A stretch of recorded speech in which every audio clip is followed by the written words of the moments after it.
there. Welcome to the second episode of my podcast series, The Innovative Engineers Insights, where I share my thoughts on various different things. In this video, I'm going to talk about the general elections 2024, which is going to happen in India soon. India is the largest democratic country in terms of population. Almost 968.8 million people are the eligible voters for these elections. So, conducting elections itself it's a great task for a country like India, and it is handled well by the Election Commission of India. Apart from the main function to conduct the election smoothly and announce results, the Election Commission also need to set up a standard procedure for surveillance and tracking the expenditure for the political parties and also set up several checkposts to prevent the malpractices. In this video, I'm going to talk on three things related to election. First, about the general elections and every citizen's fundamental right to vote. Secondly, about the NOTA option we have. And finally, about the bribery and the malpractices like the money for vote or giving some gifts for persuading the voters to vote for a particular party, etc. Our Indian Union government follows the bicameral legislature, which means it has two houses of parliament. One is the House of People, which is called Lok Sabha, and another is the Council for States, which is Rajya Sabha. This general election is conducted to select a people's representative, that is, the member of parliament, from 543 constituency across the country. So, we have elections conducted only for the 543 seats. Of these 543 constituencies, 131 constituencies are reserved. That means the people from scheduled caste or scheduled tribe only can contest in those constituencies. This accounts to almost 24% of the Lok Sabha's population. The general elections 2024 is being conducted in 7 phases as it's really difficult to conduct the elections within a day for a country like India. The election phases starts on 19th of April and ends on the 1st of June. It is followed by the counting on the 4th of June. In most of the states, election is completed within a day, whereas in some it goes to 2 or 3 days. Whereas in states like Bihar, Uttar Pradesh, and West Bengal, the election happens on all 7 phases. It is the fundamental duty of every citizen to cast their vote for selecting their representative.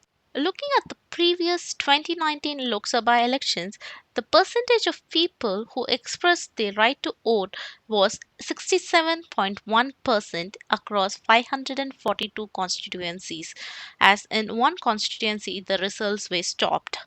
On comparing Lok Sabha elections 2019 with the Lok Sabha election 2014, the percentage of people voted in 2019 was almost 1% higher than the number of people who voted in 2014.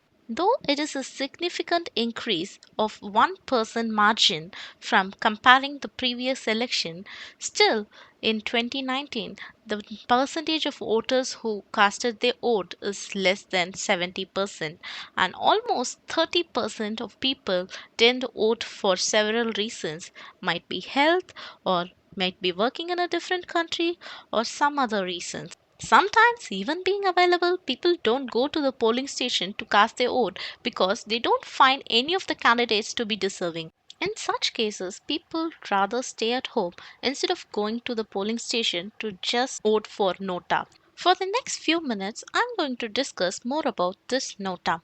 NOTA means none of the above. When a voter feels none of the candidates contesting in his or her constituency is worthy of being elected as a representative for their constituency, they can cast their vote to NOTA. Currently, even if NOTA gets majority in any constituency, then the person who got the second majority would be chosen as the elected representative of that constituency. But such a scenario was never encountered after NOTA was introduced into general elections for India. So, NOTA is just being a bucket of count to know how many voters are dissatisfied with the candidates contesting in the elections in their respective constituencies. So, as of now, there is no other additional value being attached to NOTA, though in some constituency they play a major role in shifting the margins. Now consider the example of 2019 poll again. Across the country, almost 67.1% of voters casted their vote, of which 1.06% polled for NOTA. These numbers are with respect to total voters in the country. But in some specific constituencies in the states like Bihar, Chhattisgarh, Odisha, and Andhra Pradesh, the percentage of NOTA polled was more than 3.5%. Going back to across the country numbers, almost 67 percentage of people casted their vote, of which 1.06% voted for NOTA, and almost 33 percentage of people didn't turn up for voting. Now let's do an assumption. Of this 33 percentage of people who have not polled, let's assume like 50% of them had some valid reasons, like with respect to health or located in a different place, unable to travel, or something related to that. And let's assume 50 percentage of people who have not polled are not interested with the candidates who are contesting in their constituency. On that note, I'm going to split 33 percentage of people who have not voted into 15 and 18 percentage. So in this, I will say 15 percentage of people are not interested in the candidate list and hence didn't go to the polling station to cast their vote. So based on an assumption, technically this 15 percentage should add up to the NOTA. So the NOTA will be more than 16 percentage then. Now consider exams as an analogy, be it school, college, or any competitive exam. Even in that, we are being graded based on the scores we get. But the people's discontentment towards the candidate list in the elections are not being valued or graded accordingly. In my opinion, I feel the delegations of power for an MP in a parliament should be based on the percentage of nota and half the percentage of people who didn't cast their vote. What I mean to say here is if this percentage in any constituency is more than, say, 8% or 10%, then the power of that MP should be reduced in some ways. Like, though being a part of ruling party, such MP should not be awarded a role in the ministry. And some distinct differences can be made when these people vote in the parliament for any decision making.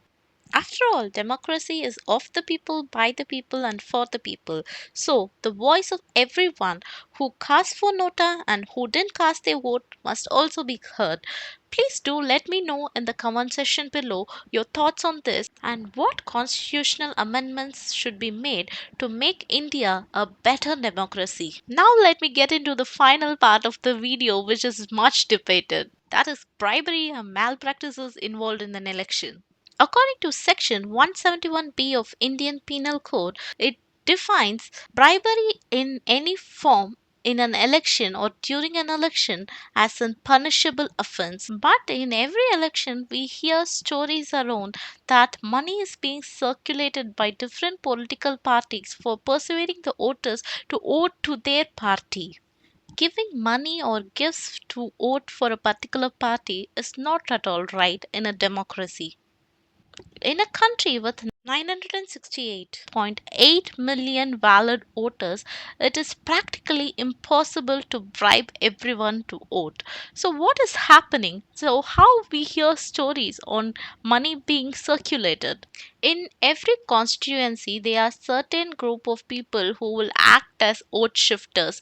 So, they generally don't have any concrete opinion on any party or any of candidates, so they remain indecisive till the last moment of election. Targeting these people, money is circulated by the political party for vote. Of the 968.8 million voters, that is 96.88 crore voters, let's consider a bare minimum of less than 2% of people are getting money for vote. Then that will account to 20 million people, that is 2 crore voters. So just for assumption, I'm considering this case of 2 crore people. So consider like these 2 crore people are getting money from different political parties, let's say 3 for example, and each political party is giving them 4,000 per head each. Then all this will account to almost 24,000 crore of money being circulated. Just for the assumption, we have considered that less than 2.5% of total voters are being bribed for vote, and that money is accounting to like 24,000 crores. Definitely, with the volume of information which we are hearing around, I think this number is like bare minimum. But even this bare minimum amount is like a very huge sum which we could never imagine.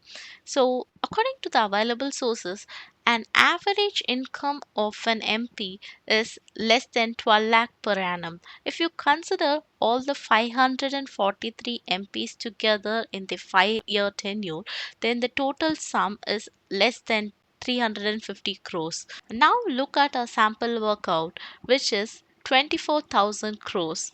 Where is the accountability of this money coming from? Of course, I do agree that every member of parliament can have an alternate source of income. Though every candidate contesting an election declare the assets, is it possible for them to transact such a huge amount after they declare the assets? It is not possible. So definitely it is not an hard earned money. So it is some form of black money that is being circulated. So if it is black money being circulated, I would say just grab it when someone offers you, because the only way to eradicate the black money is to make the money flow and circulation more, so that in some chain of the circulation and transaction the money will be accounted. So I leave it up to you whether you grab the money when it's being offered or not. But even when some party offers money for vote, please don't vote for them. Please decide a well deserving candidate and vote for them, and don't vote for any of the candidates who offered the bribe, and vote for a genuine candidate who tested in the election honestly, and cast your honest vote to them, so that we can find a better future with the better leaders. So let's all take a oath to stand against bribery and cast a vote for the genuine candidate in this election. I would like to conclude by saying, please make sure that you go to the polling station and cast your vote on the day when the election is scheduled in your constituency. As election is not only a fundamental right, but it is the duty of every citizen to cast the vote. Thanks for listening. Please do like, share and subscribe, and stay tuned for more videos from me. Thank you.